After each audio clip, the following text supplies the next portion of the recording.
Pakistan has 4 provinces: Balochistan, Punjab, Sindh and Khyber Pakhtunkhwa, Gilgit-Baltistan, Azad Jammu and Kashmir and the Islamabad Capital Territory are also important areas of Pakistan. The people of Pakistan speak different languages, wear a variety of clothes, enjoy delicious foods and celebrate many festivals. The capital city of KPK is Peshawar. The people of KPK is Pashtun. The favorite food of Pashtun is kabri, pulao, chapli, kebab and rogan josh. Punjab. The capital city of Punjab is Lahore. The people of Punjab is called Punjab. Is the favorite food of Punjab is korma, saag ki roti and lassi.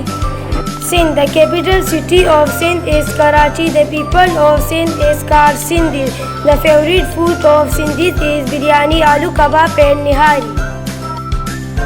The capital city of Balochistan is Quetta. The people of Balochistan are called the Baloch.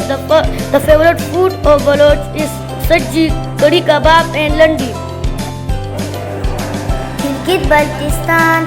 The capital city of Gilgit-Baltistan is Gilgit. The people of Gilgit-Baltistan is called Gilgitis and Baltis. The favorite food of Gilgitis is chapshuro, marsan. The Azad Jammu Kashmir is capital city is Muzaffarabad. The people of Azad Jammu Kashmir is called Kashmir. The favorite food of Azad Jammu Kashmir is shadeg, gastaba and red beans.